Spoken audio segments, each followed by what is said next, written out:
Chukua maji, yasomee suratul Ra'd moja, ile hewa yako ingie mle ndani. Bismillahirrahmanirrahim, isomee suratul Ra'd. Kisha maji hayo hayo yasomee suratul Yasini.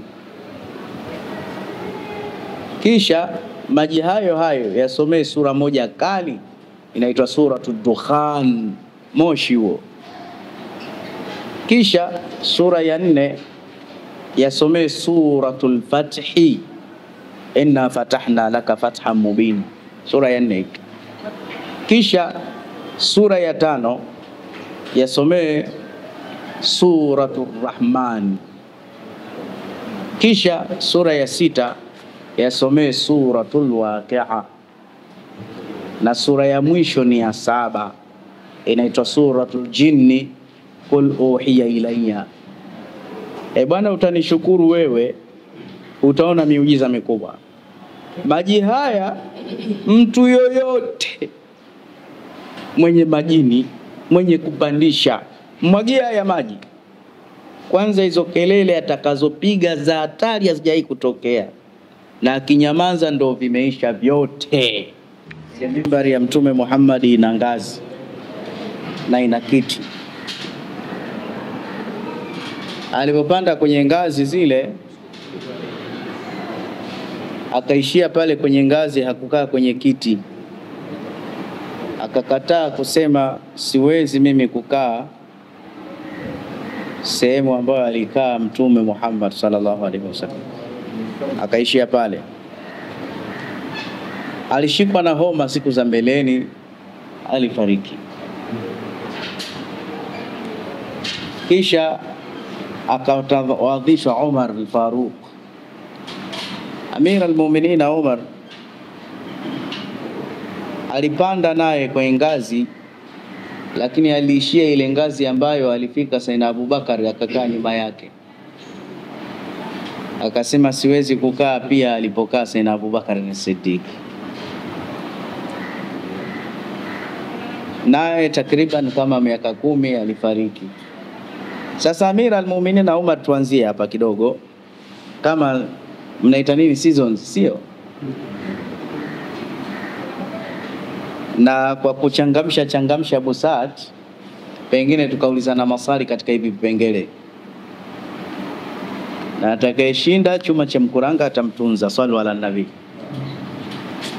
na Sheikh Haidari atatunza pia. Allah. Sasa Umar ambaye ndio huyu hapa bwana, huyu Sheikh Umar tunakutaja Umar mwenzio ndio huyu. Amir al-Mu'minin Umar alijeruhiwa wakati anasalisha magharibi, akapigwa jambia za tumbo na majusi, lakini akakamilisha sala.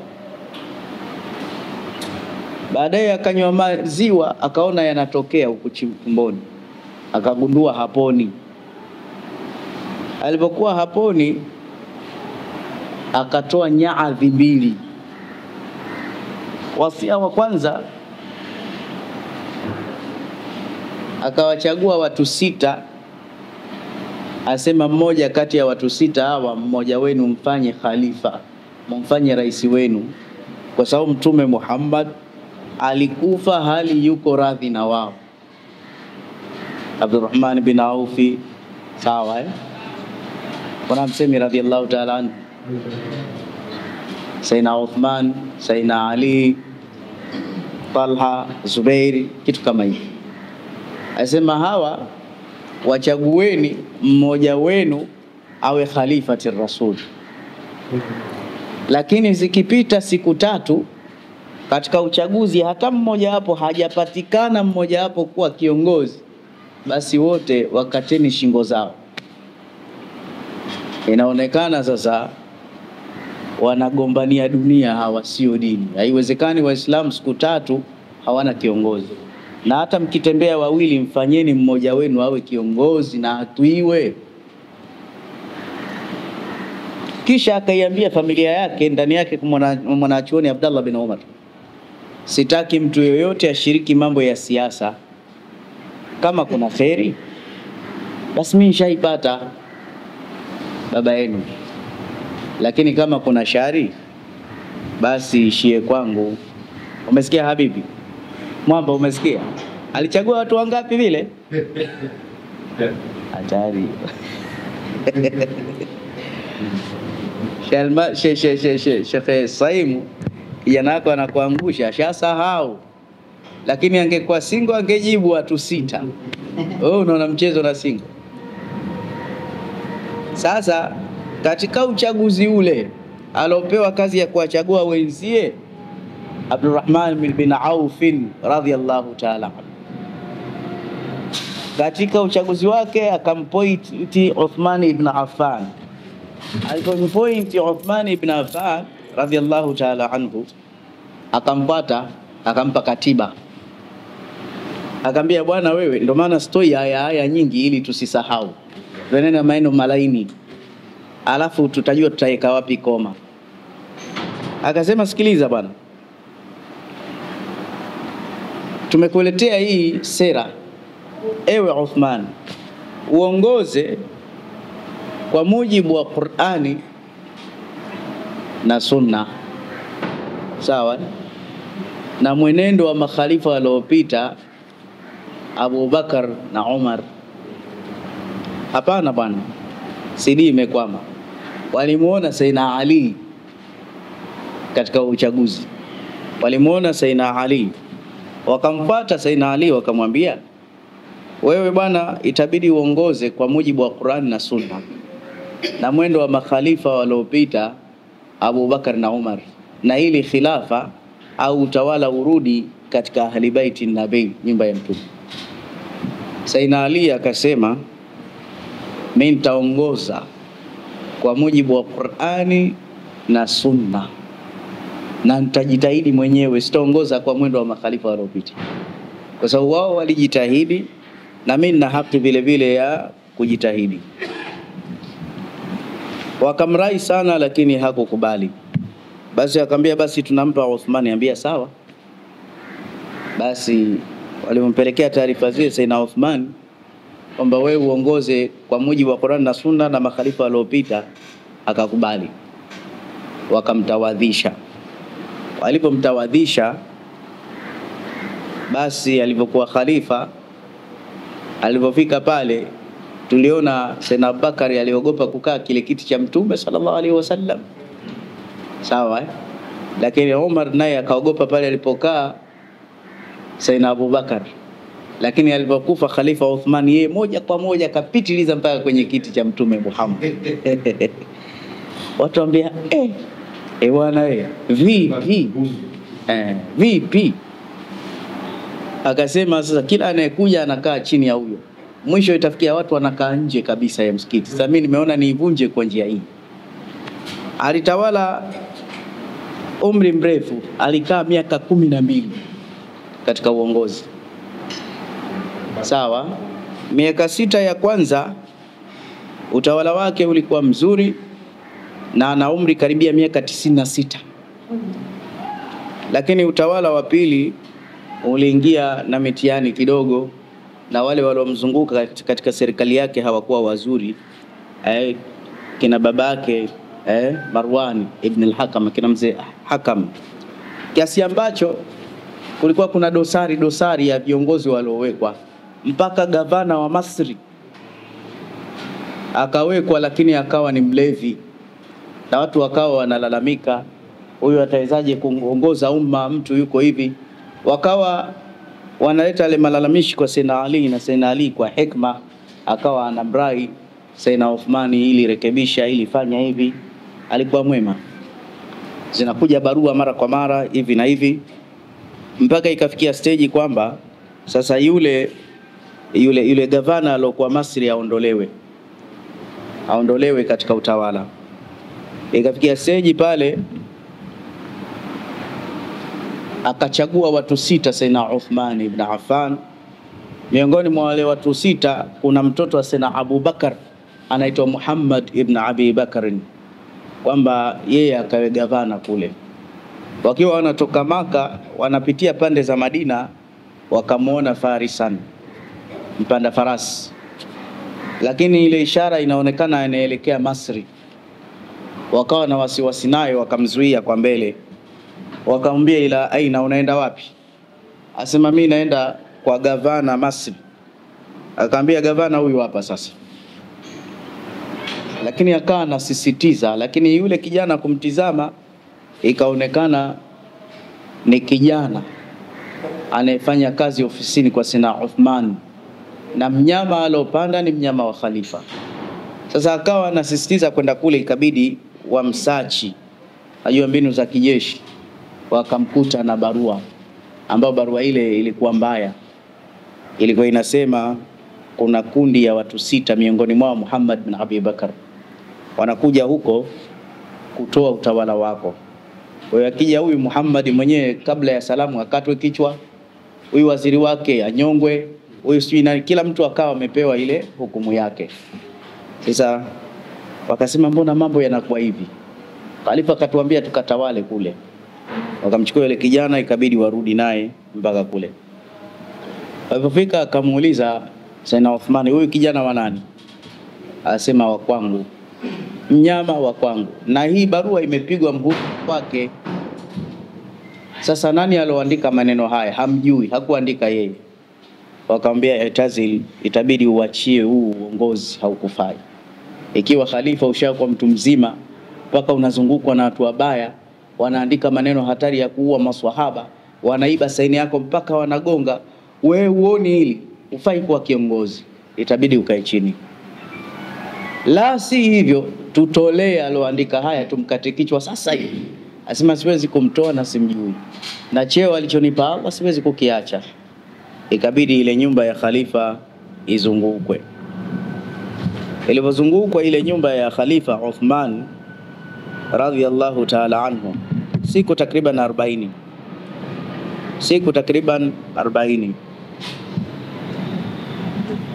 mpaka kwenda kusali akawa haendi tena. Sasa nyumba ipo chini ya ulinzi.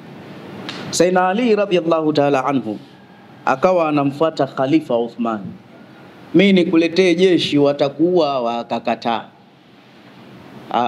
Waislamu hawezi kumwaga damu kwa sababu ya mimi. Huyu Sayyidina Ali huyu alikuja tuhumiwa kamuua Uthman, lakini huyu alimgadi sana. Bwana hapana, hao watakumaliza. Akamwambia hapana, usilete. Alivyoona hakubali, akawachukua wale watoto wake Hassan na Hussein, akaweka pale mlangoni, akamwambia nyinyi mashujaa wakali nyinyi, kimona mtu anapita kumkorofisha khalifa, sawa. Unajua fitna ikiingia pahala mtu anaweza akaathirika kwa ujamaa, kiasi ambacho kina Sayyidina Talha na Zubairi wana makundi makubwa, lakini walisikia khalifa nyumba yake imezungukwa, lakini walikaa kimya. Sasa basi, kupitia jambo la sampuli hii,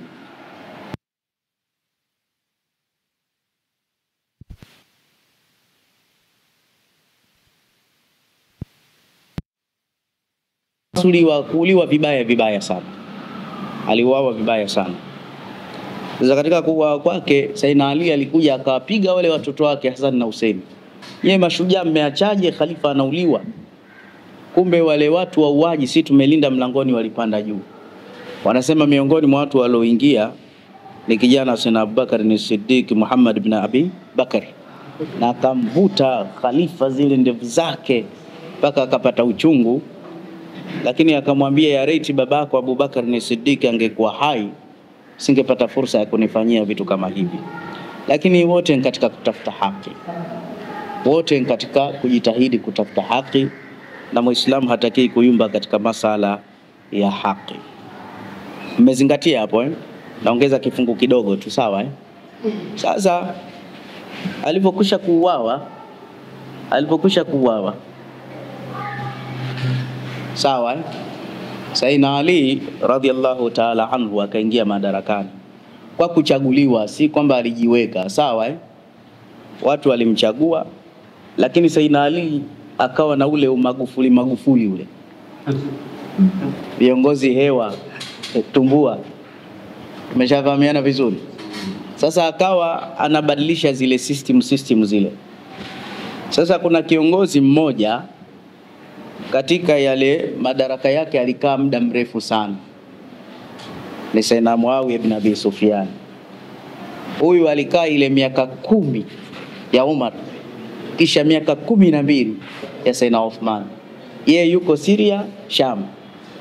Sayyidina Ali akataka naye kumtoa katika yale madaraka ili aweke system zake. Unajua kila regime ya serikali inaokuja ina mipango yake. Lakini Muawiya akahoji kidogo, akamwambia, lakini mbona wale ambao walimuua khalifa kama ndo wamekuweka madarakani? Lakini hekima na uoni na maarifa Sayyidina Ali asema, kwanza sawa ni kwanza nikubali mimi ni khalifa, alafu tutulize amani, alafu hawa tutajua tutawapa adhabu gani, tunafanyaje. Akasema kwa msimamo huo, sio kunitoa madarakani tu, hata kukutambua kwamba we ni khalifa mimi sikutambui. Tumeelewana vizuri Mimi sikutambui.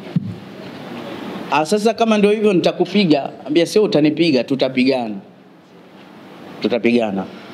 Sasa ikafanyika siasa kidogo, vikawa vinapitishwa athari za Sayyidina Uthman, kama ni kanzu yake yenye damu msikitini, sawa, kama propaganda kidogo. Angalia ubaya uliokuaje, Ali kamuua Khalifa Uthman na kati yeye ndo alikuwa akimtetea. Mambo ya siasa kidogo, radiyallahu ta'ala anhum. Sasa kwa zile hisia zile yakaibuka makundi makubwa mawili, Sayyidina Talha na Sayyidina Zubair kutoka Madina, na kundi kubwa likaungana na kundi la Sayyida Aisha, kwamba kundi hili linaenda kupigana na Sayyidina Ali. Vita hivi vilikuwa vikiitwa Al-Jamal. Tumeelewana vizuri?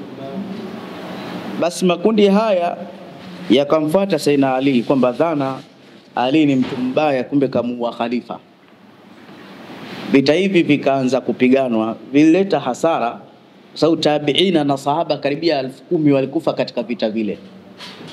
Tumeelewana vizuri 50. Wangapi? 50,000 walikufa katika vita vile. Tumeshafahamiana vizuri, lakini alishinda Sayyidina Ali katika vita vile. Wakati wameongozana pale, walifika sehemu inaitwa Hawab. Walipofika sehemu ya Hawab, mama Aisha alibwekewa pale na mbwa. Sawa alipobwekewa na mbwa pale, akauliza hapa ni wapi? Watu waambia hapa ni Hawab. Akasema basi nirudisheni, sitaki kupigana hivi vita tena, nirudisheni haraka. Kwa nini? Kwa sababu nimemsikia mtume wake Allah sallallahu alaihi wasallam akisema mmoja kati ya wake zangu atakuja kuandamana na kundi ovu, atafika sehemu kijiji cha Hawab, atabwekewa na mbwa. Kumbe kijiji chenyewe ndio hichi, nirudisheni. Unajua walisemaje? Sasa hapo ndo kituo, tutaendelea wiki ijayo.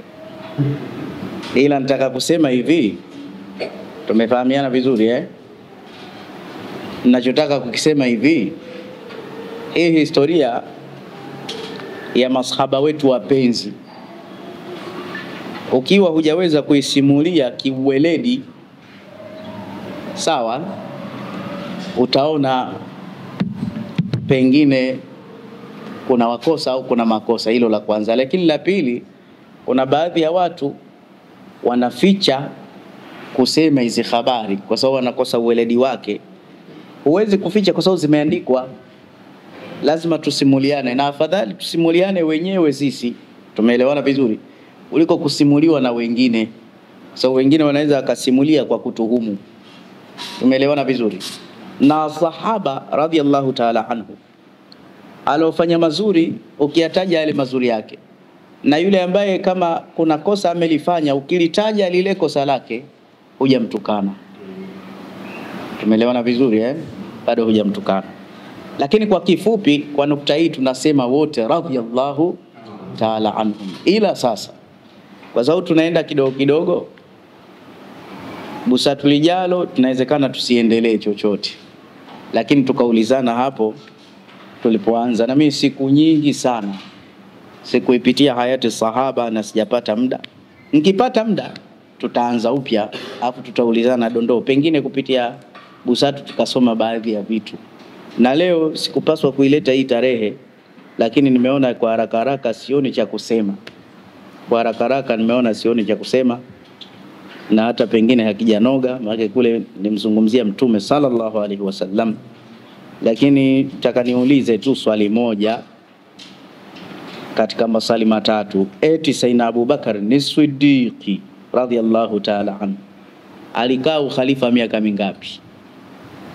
Umarul Faruqi miaka mingapi? Uthmani miaka mingapi? Kwa anayekumbuka tutajie hata mmoja tu. Ili ameshalala zamani. Kwa sababu makameramani ndo wako makini, watuambie wao. Tumesema sasa hivi Sheikh Yusuf umekaa mbali kama haupo, hebu tuambie, au nawe sangwini? Washasahau. Basi kumbe tulikuwa tunasinzia. Labda mkalimani kwa sababu alikuwa yuko makini yaweza. Naam Sheikh. Najibu kwa Omar miaka 10. Naam. Mashaallah. Mashaallah. Habari kubwa hii. Waislamu Abubakar mkita. Naam. Waislamu mashaallah. Baada ya kuyasema hayo, kwa mimi binafsi nikome hapa. Sheikh Shafi naye atazungumza, maki leo hajaongea kabisa.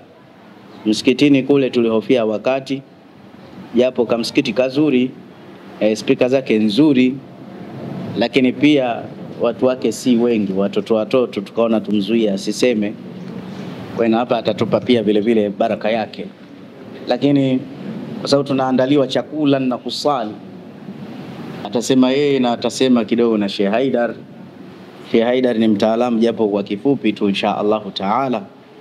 Huku mambo yaanze kuandaliwa kabisa, ili tukisali tu tupige supu zetu za kondoo. Tusemeni insha Allah. Tusemeni tena insha Allah. Naomba nitoe tu zawadi kwenu nyinyi. Naomba nitoe zawadi kwa Busatu. Na zawadi hii mniombee Mungu insha Allah, kwa sababu itaenda kufanya kazi. Chukua maji, yasomee suratul Ra'd moja. Ile hewa yako ingie mle ndani. Bismillahirrahmanirrahim. Isomee suratul Ra'd. Kisha maji hayo yasomee suratul Yasini. Kisha maji hayo yasomee sura moja kali inaitwa suratul Dukhan, moshi huo. Kisha sura ya 4 yasomee suratul Fathi, inna fatahna laka fathan mubin, sura ya 4. Kisha sura ya 5 yasomee suratul Rahman. Kisha sura ya 6 yasomee suratul Waqi'a, na sura ya mwisho ni ya 7 inaitwa suratul Jinni, qul uhiya ilayya. Bwana, utanishukuru wewe, utaona miujiza mikubwa. Maji haya mtu yoyote mwenye majini, mwenye kupandisha, mwagia haya maji. Kwanza hizo kelele atakazopiga za hatari hazijai kutokea, na akinyamaza ndo vimeisha vyote.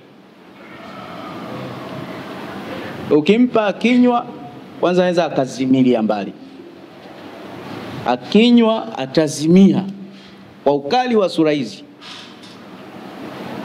Ukimpa mtu yoyote mwenye mashetani na uchawi, kuishiria mbali. Hicho kisomo hicho ni shortcut kwa mtu msumbufu, anasomewa hapoi. Soma hizo sura, mwambie pambana na hali yako. Pambana na hali yako. Tena usimsomee ukamwogesha ipo juu ya mti, itakuwa balaa. Tafute sehemu akae nzuri.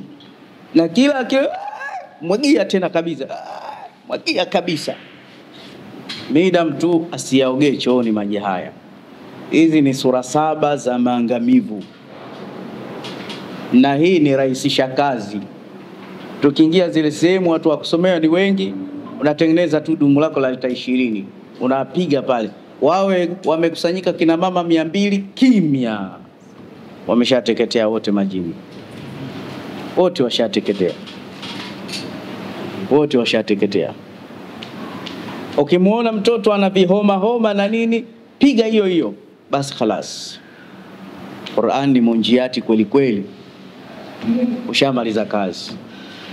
Hizi ni katika password ambazo tumepeana. Hata ukiona kamera haisomi piga maji tu uone kama haijaungua. Ukiona kamera haisomi vizuri, wewe mwagia tu maji, habari zake kubwa. Hata hapa wakati tunakula tunasema tumesahau. Yaani ningejua tungeandaa ya maji, alafu watu wote wa Busati tukamwagiwa, uone watu watakavyo react hapa. Sheikh Uthmani. Nini Sheikh Uthmani, nipo. Tunakupiga kitu tena. Mzima kabisa. Habari kubwa hizi. Kwa hiyo ni zawadi ya watu wa Busati, na walo kwa mbali wafanye hiyo kitu, wasiogope, wanipigie simu. Na mtu kadri anapozidi, wewe mwagie yale maji, mpe anywe, sawa Kila akija hivi mwagie yale, atapaparika. Habari yake kubwa, habari yake kubwa. Tumeshafahamiana vizuri. Kwa hiyo kupitia jambo hilo, msije mkasema hatujatoa dawa ya Qur'ani. Dawa ndo hiyo. Mtu mwenye majini, mtoto anazimia aende shule, dawa ndo hiyo. Hiyo ni dawa ya kwanza. Dawa nyingine naomba niitoe wiki ijayo. Leo tutosheke na jambo kama hili inshallah. Lakini pia usisahau kusubscribe katika channel ya Othman Michael Online TV, pamoja na kushare, pamoja na kucomment, upate kuwa mwanafamilia. Lakini pia na online nyingi ambayo iko mbele yako, hizi zote za Busatini usisahau kusubscribe. Lakini pia kuna online ya Sheikh Saimu Gwao, Sheikh Omar Bakari, Adelink, Darasa TV, Qiblatain, Oba TV, Saju TV, Akasha TV, Riyadhi TV, Babdeo TV, Mtoro TV. Leo isahau itakuwa ina hasadi. Hivi nimesahau. Simba. Singo TV, AQ TV, Songea TV. Hizi TV zote hizi. Niseme kitu kimoja, wapenzi wa Othman Michael. Wapenzi wa Othman Michael. Hizi TV hizi zinapeleka harakati za Kiislamu. Inshallah zichangieni milioni 10. Lakini mimi nitachukua 2 mkichangia. Zichangieni milioni 10 ili kila mmoja asokuwa na solution tape achukue tape yake. Alokuwa lenzi imefeli basi afanye hivyo, lakini usichangie kimya. Ukitoa pesa sema shekhe, hii ni kwa ajili ya online zile uzozitaja. Na nafikiri pesa hii milioni 10 kwa wapenzi wa Othman Michael watatoa, tungepata namba kama si ya Sheikh Saim, tungepata ya Sheikh Almasi ili mzigo uingie huko. Nafikiri kitu kama hicho. Wakiingiza saa nyingine wanaingiza kimya, waniambie nishatumia, kumbe sio zangu. habari kubwa. Haya basi, inshallah mtaangalia moja katika hizo namba hizo za Uthman Maiko, alafu ukifanya mchango wako huo, lakini hii itanipa ugagazi. Mwingine atachangia 200 300, lakini ukimpata milioni 10 kesh mtu mmoja, itakuwa vizuri zaidi, itakuwa vizuri zaidi, itakuwa vizuri zaidi. Basi changieni tu mtakavyochangia inshallah. Au acha nifanye kwa urahisi, kurahisisha, kwa kurahisisha ili nanyi msitutie katika fitna. Hizi online mnazoziona mbele yenu, sawa mkifuatilia mtoona Yondo Sister inacheza, utaona mawaidha tu. Sasa ile online ulioitizama pale, hebu isendie utakachoisendia, lakini usije ukamtumia milioni 10 peke yake, sawa Tugawanyeni, utanitumia mimi message. Na nyinyi makameramani, ukipata mzigo mkubwa utaagaia wenzio, tuseme inshallah. Ukipata mzigo mkubwa umeingia kwako, kuna sabiquna alawalina kwanza, kuna wale waliotangulia wazee. Na katika online hizi zote zipate hadia hizo, lakini kuna online zilizozaa zote hizi mziangalie kwanza kwa jicho la rehema. Online ya kwanza kabisa ambayo mtaipendelea kheri hii ya Sheikh Saimu Bwao, kwa sababu huyu ni baba yetu katika media. Kisha baba mdogo itakuwa Sheikh Omar Bakari Almas, inaitwa Oba TV. Kisha mjomba inaitwa Adelink. Hizi hapa hizi inshallah mkifanya miamala kwayo watawagaia wenzi wao, na wasipowagaia ni zao lao, watakuwa nakula faida zao.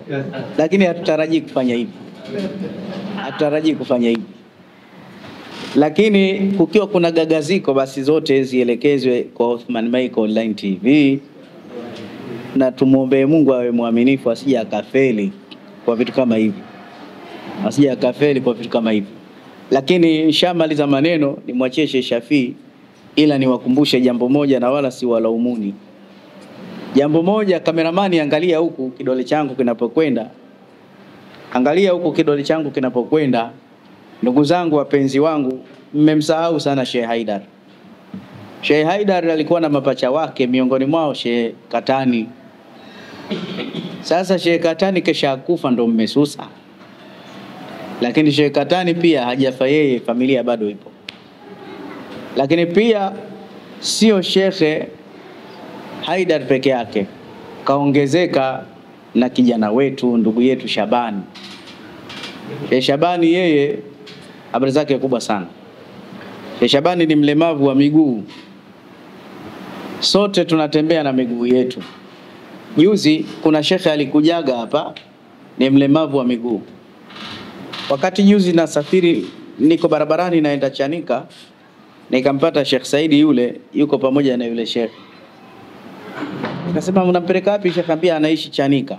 Basi yule shekhe tukambeba tukamuingiza kwenye gari yangu, tukawa tunapiga story vizuri kwenye gari, tumefahamiana vizuri.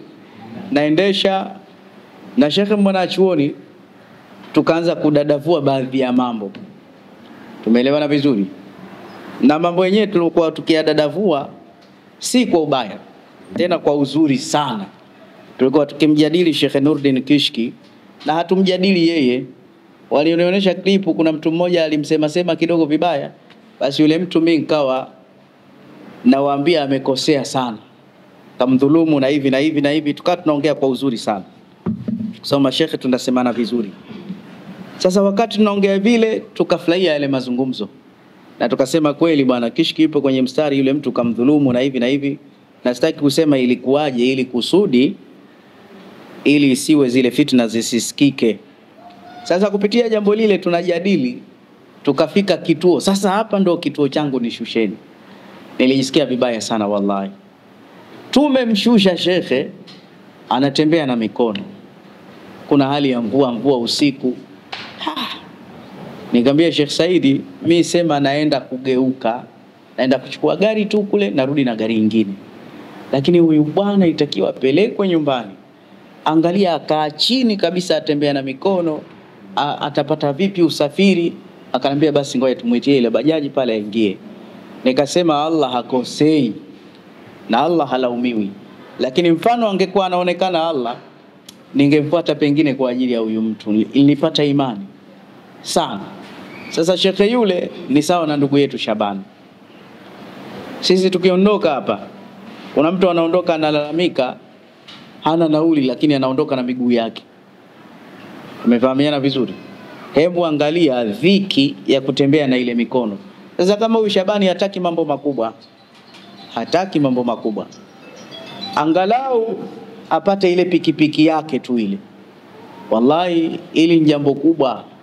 Na nikishasema hivi nimekuletea kheri, make mwingine yeye Osman Michael siachangie. Wewe unaona huyo Osman Michael ana uwezo mkubwa kivile. Mimi uwezo wangu kusema, alafu matlaba ni mengi, lakini Allah akasema tusaidiane katika kheri na ucha Mungu. Tena kupitia tiketi hii mimi nasema, japo tuko hoi wengi tumekuja kwenye busati, japo tuko hoi wengi, lakini nakuombeni tuseme hivi, Sheikh Haidar pamoja na Shabani pamoja na familia ya Sheikh Katani tukiri wako hoi zaidi ya sisi. Kwa hiyo hata hapa kwa busat tuwatangulize mbele, kile ambacho tunaweza kuwasaidia tuwasaidie. Kama huyu tarjama, huyu Minja, huyu alikuwa anajitahidi sana Sheikh Minja kwenye pikipiki lake, amuachi huyu Shabani. Msaada mkubwa sana. Anatamani kuja kushiriki na sisi busat, lakini ile dhiki ya utembeaji, lakini ni imani kubwa mpaka amefika hapa. Aya, na Sheikh Haidar unasemaje? Siku moja nilimwanza Sheikh Haidar katika hali ngumu sana. Nilipandishwa pikipiki. Nikasema hebu kuja mfunge macho. Nilipofunga tu nikasema naona kama tutapata ajali bwana. Huvumili. Mpaka nikajiuliza huyu Sheikh Haidar ana moyo gani, anatoka huko kwake mpaka hapa haoni kwenye pikipiki. Kwenye pikipiki.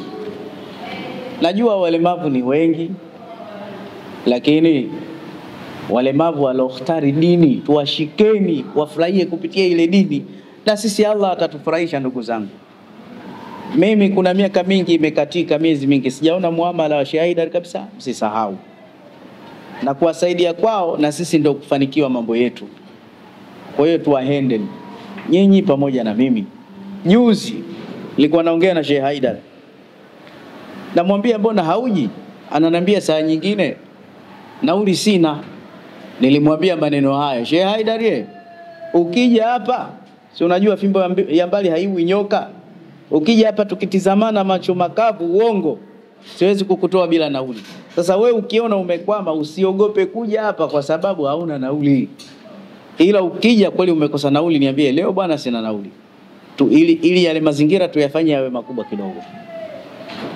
Kwa hiyo naomba, tumechukua kidogo wakati wa sala na tunamtamani Sheikh Shafia seme kidogo, tuwe wavumilivu. Naomba maneno matatu tu au mawili ya Shabani, lakini pia maneno angalau matano ya Sheikh Haidar.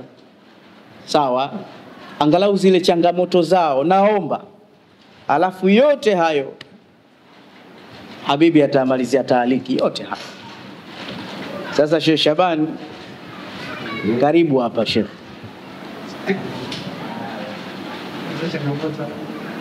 Njoo kidogo hapa, useme kidogo tu.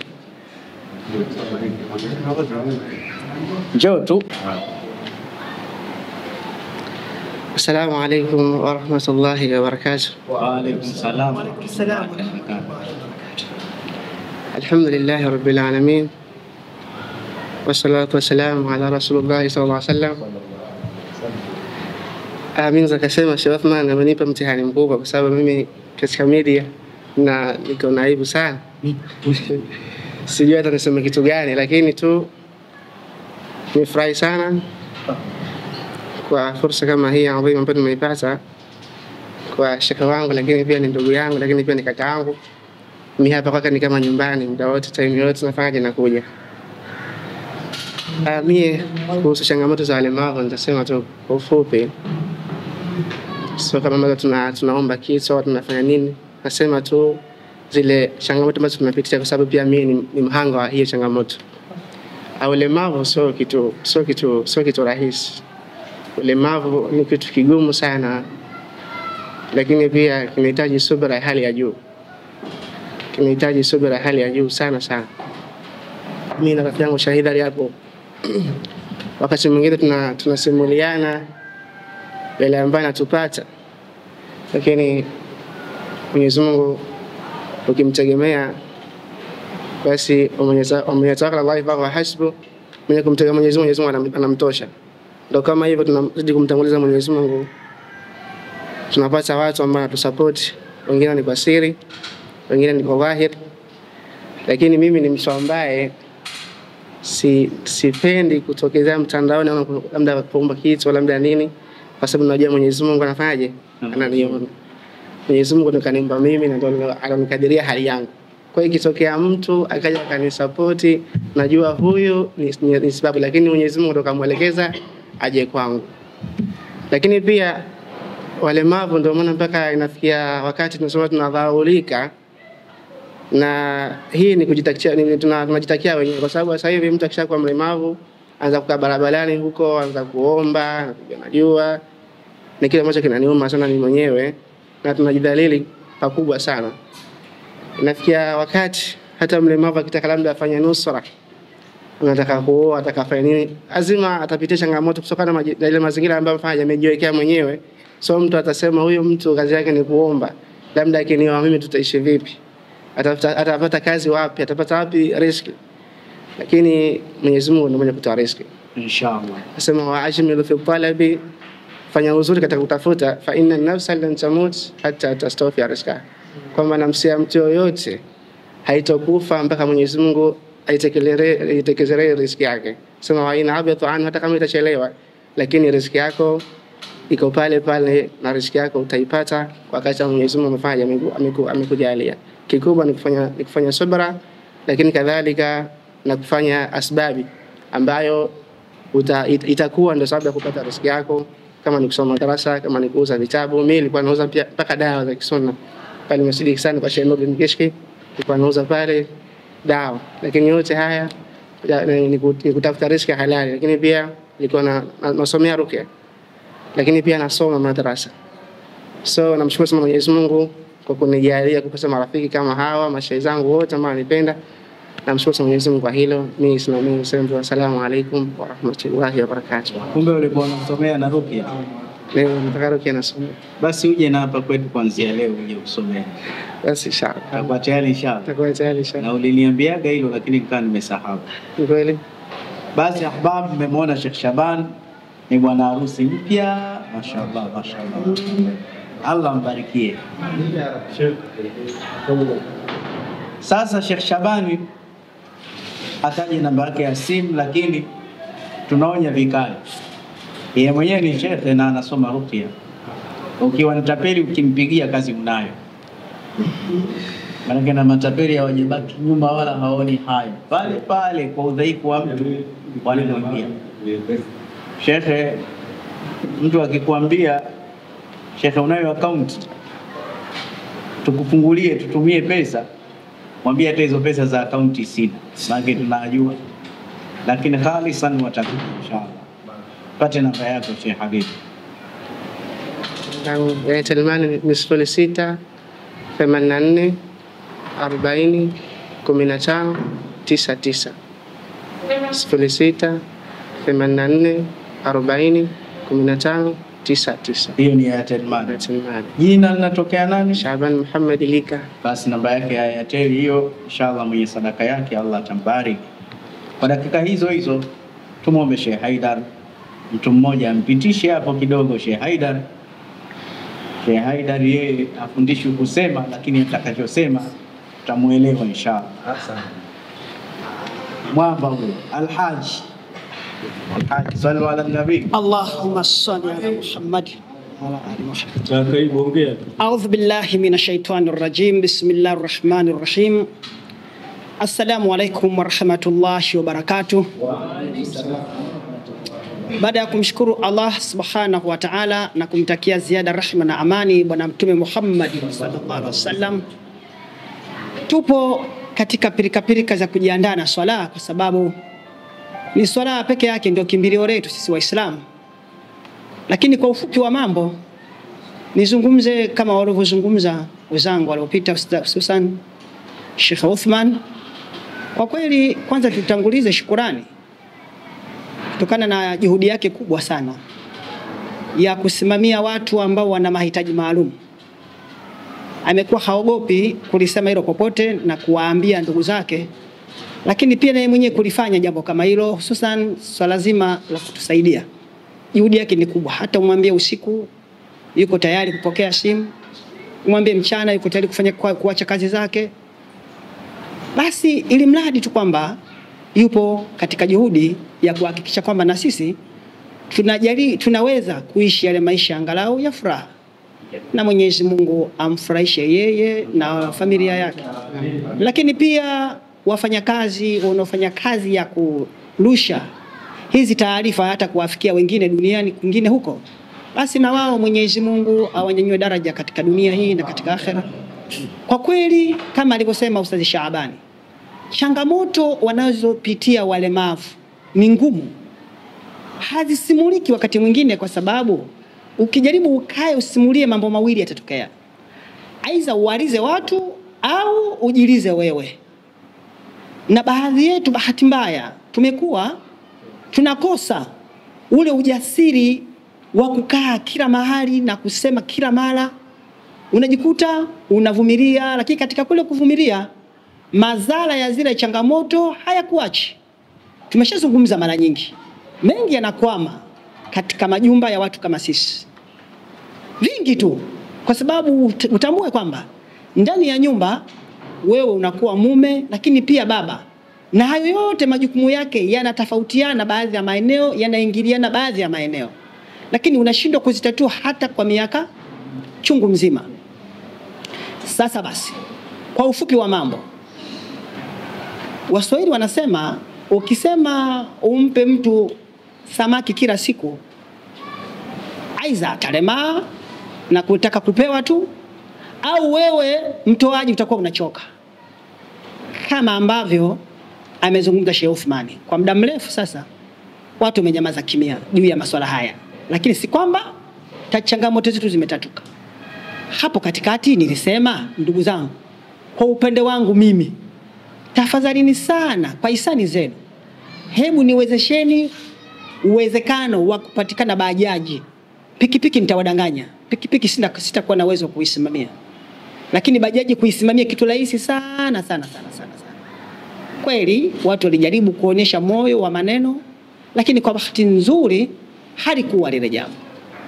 Hivyo nitatamani sana popote pale mlipo ndugu zangu, kama mtanipatia bajaji, itakuwa imepunguza kwa asilimia zaidi ya 80 changamoto zitakazokuwa zinapatikana pale ndani, kwa sababu nitakuwa na kazi sasa ya kufanya ya kiuchumi, na hivyo nafasi vile vile ya kufanya kazi ya Allah itakuwa inafanyika kwa wepesi sana. Ndugu zangu, asikudanganye mtu, si ibada wala jambo lolote lingine halitofanyika kwa viwango vinavyotakiwa. Wakati huo wewe una njaa na familia ina njaa, nyumba inavuja na mambo mengine kadhaa. Hatusemi kila kitu, lakini matatizo ni mengi, shida ni nyingi, changamoto ni kubwa. Lakini nataka uelewe kitu kimoja tu. Chukua kitu kimoja tu. Tuna shida na matatizo yanahitaji kutatuliwa. Hayatatuki ila kwa ushirikiano, kwa idhini ya Allah na ndugu zetu nyinyi ambao Allah ameamua kuwabakishieni viungo vyote. Ndugu zangu, katika haya maisha asije akakudanganya mtu. Kiungo chochote kinachotoka katika mwili wako, au wewe hivyo ulivyo navyo ambavyo unamiliki kwa sasa, kama ungelikuwa unajua thamani yake, ungekuwa unaswali rakaa 2 za shukrani kila siku, kumuomba Allah, kumshukuru Allah kukubakishia viungo vyako. Ndugu zangu, nataka nikueleze kitu kimoja. Ametoa mfano mfupi hapa Sheikh Uthmani kwamba alijaribu kufumba macho lakini alishindwa na aliona ule ugumu wa kuwa na tatizo hilo. Sasa ndugu zangu, hebu imagine kwamba mtu anaishi na tatizo hilo la miaka, kama mimi nimesema nimeishi nalo toka na umri wa miaka 4. Niko hivyo hivyo. Ninachosoma nasoma kwa kusikiliza, ninachokijua nakijua kwa kusikiliza. Na nimewahi kuzungumza mara chungu mzima, hata hiyo familia nilionayo wenyewe siwajui.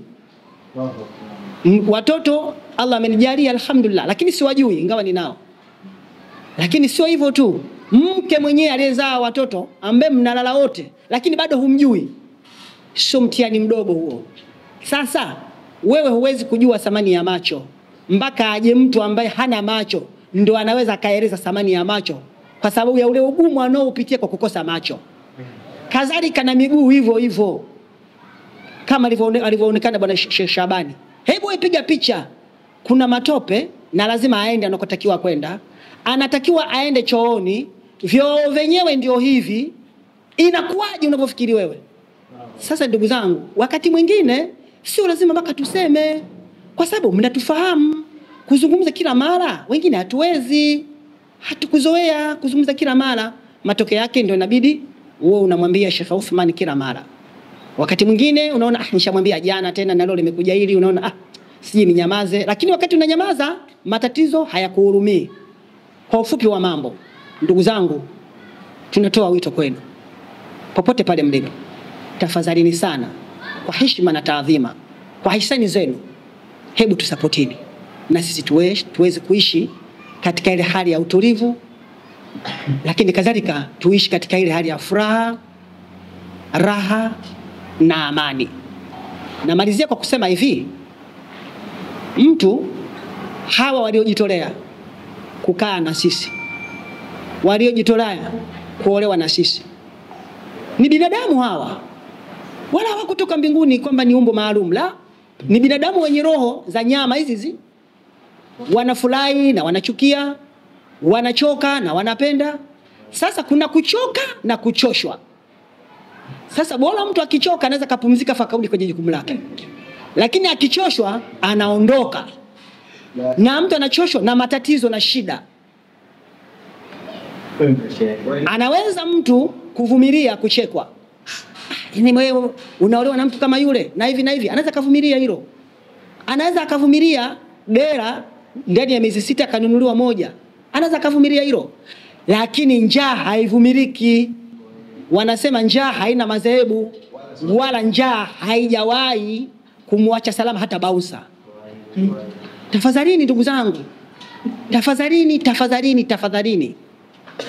Sina lingine la kuongeza isipokuwa njaa ikizidi, mtu anaweza kusema tu kumetokea shida kwa mama mdogo, kumbe ndio mdogo kaondoka zake. Lakini angalau ukidhibitiwa kwenye upande wa njaa huko, subira inaweza kawepo. Ndugu zangu, wanasema njaa ikiingilia mlangoni, upendo unatokea dirishani. Njaa ikiingilia mlangoni, upendo unatokea dirishani. Njaa haijawahi kuvumilika. Njaa haijawahi kumwacha mtu salama. Namba yangu kwa wale ambao watahitaji kuwasiliana na mimi, namba ya Vodacom ambayo tunasemaga M-Pesa ni 0745 58 90 11. 0745 58 90 11. Airtel Money au Airtel 0786 37 09 19. 0786 37 09 19. Karibuni sana. Si lazima tu iwe kwa haya, lakini pia hata kuulizana na kuelekezana na kushauriana vile vile inafaa. Lakini sio hivyo tu, kwa wale ambao mna uwezo, fikeni majumbani mwetu. Mtakapokuwa mnafika pale, hata wale waliotushika mikono watasema kumbe hawa wana wenzao, kumbe huyu ana ndugu zake. Msituache peke yetu, msituache upweke. Hakuna kitu kibaya kama upweke, na ulemavu unatengeneza sana upweke. Asanteni sana, shukrani kwa jopo lote la Busati hapa, lakini pia wote ambao mnatusikiliza duniani. Karibuni sana. Assalamu alaikum wa rahmatullahi wa barakatuh. ومقداره العظيم أما بعد فالسلام عليكم ورحمة الله وبركاته. قال رسول الله صلى الله عليه وآله وسلم: مثل المؤمنين في توادهم وتراحمهم وتعاطفهم مثل الجسد إذا اشتكى منه عضو تداعى له سائر الجسد بالسهر والحمى. Mtume sallallahu alayhi wa alihi wasallam anasema katika hadithi ambayo kwamba ni sahihi, mathalul mu'minina, mfano wa waumini, fi tawaddihim, katika kupendana kwao, wa tarahumihim, na kuoneana kwao huruma, mathalul jasad, ni mfano wa mwili,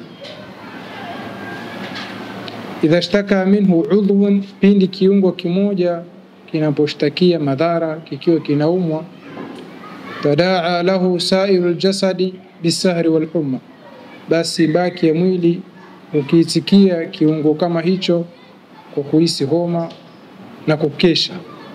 Yani hadithi hii ni falsafa yake ni kwamba Mtume Muhammad sallallahu alayhi wa alihi wasallam alitutaka sisi waumini tuishi na falsafa ya mwili. Falsafa ya mwili ni kwamba ikiwa nywele mmoja unauma, basi viungo vingine 360 haviwezi kusema la, mimi sihisi maumivu, ni yeye peke yake akesha peke yake. La, basi viungo vyote vitakesha. Ikiwa ukucha huu unakuuma, basi hakuna jicho ambalo kwamba litajaribu kufumba usiku, utakesha usiku mzima. Hii ni falsafa adhim sana.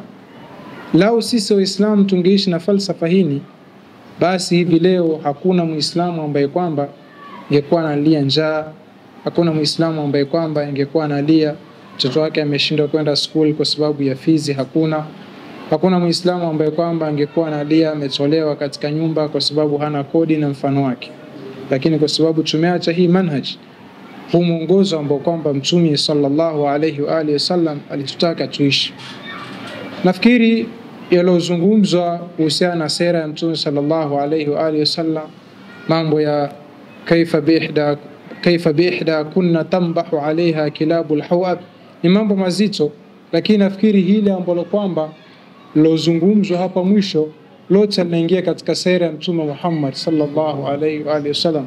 Tunasoma sisi watu wa maulidi katika maulidi kwamba Mtume sallallahu alayhi wasallam kana yuhibbu alfuqara wa yajlisu ma'ahum.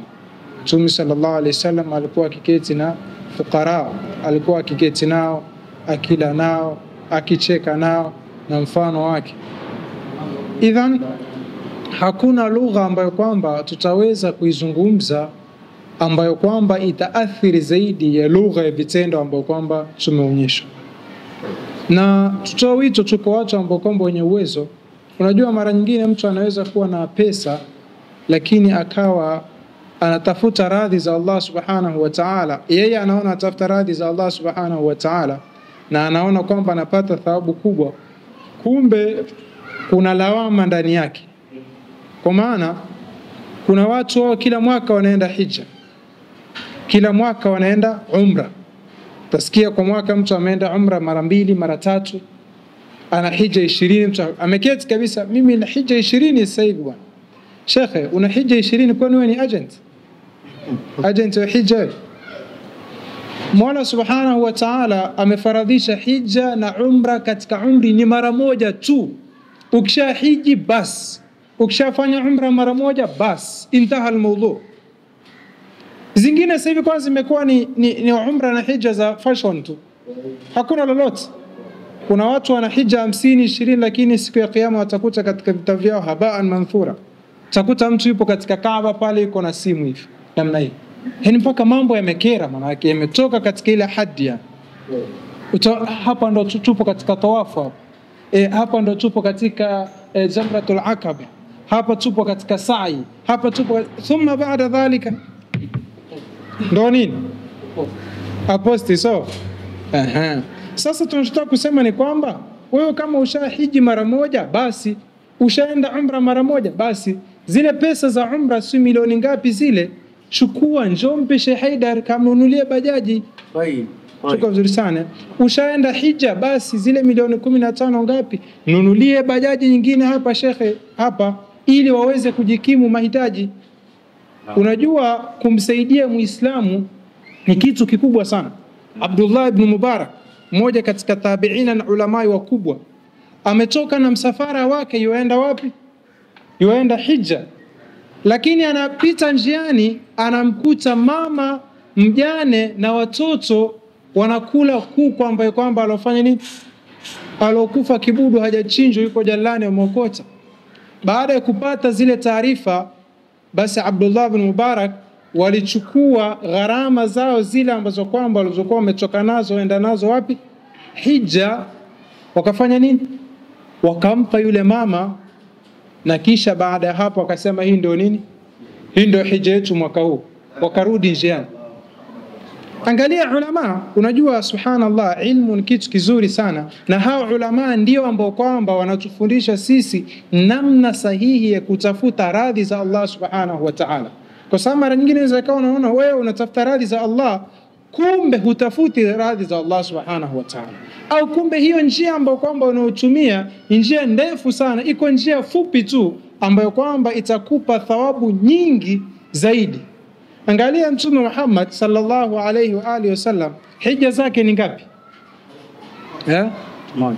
Hija yake ni moja tu. Amehiji mara moja peke yake.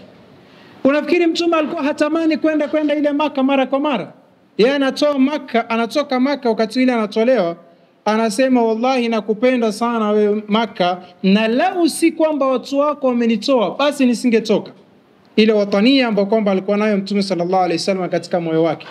Lakini muda wote kwa nini alikuwa haendi Maka? Kwa sababu anashughulika kutatua changamoto za Waislamu. Kutatua changamoto za Waislamu ni kitu kikubwa zaidi kuliko kwenda hija. Yani wewe hapa mtaani kwako kuna watu kama hapa, una jirani yako Sheikh Haidar, una jirani yako nani hapa hivi. Wewe zile gharama za hija kama huna zingine zaidi ya hizo, basi watatulie changamoto hapa, na ndio hija yako, na utapata thawabu zaidi ya hiyo hija ambayo kwamba ulikuwa unataka kwenda. Choka vizuri sana. Kwa hivyo ile umra mara nyingine subhanallah. Kuna wengine ni maustadhi kabisa. Rafiki yangu mmoja shekhe, asema bwana sasa hivi na umra 9 bwana, alhamdulillah. Alafu ni shekhe kabisa. Alafu wakati huyo shekhe kuna ndugu zake, yani hata mkate wa asubuhi hajui atapata nini. Sisemi watu nje. Sasa hivi kweli wewe umesoma elimu yako ina maana gani? Kwa hivyo tunawalingania watu ambao kwamba wenye uwezo kama hawa, ambao kwamba wenye pesa nyingi ambazo kwamba zimezidi, ambao kwamba wanaenda hija, umra nini. Basi cancel umra moja tu, mpe Sheikh Haidar, umra nyingine mpe Sheikh hapa, kisha baada hapo endelea na umra zako mpaka umri wako utakapohitimika. Wala subhanahu wa ta'ala tujalie min alladhina yastami'una alqawla fayattabi'una ahsana. Allahumma ij'al jam'ana hadha jam'an marhuma wa tafarraqana min ba'di mu'ayyadan ma'suma wa la taj'al fina wa la ma'ana la fi jami' sayyidina Muhammad sallallahu alayhi wasallam saqiyan wa la mahruman wa la matruda bi rahmatika ya arhamar rahimin. Sallallahu alayhi sayyidina Muhammad wa ala alihi.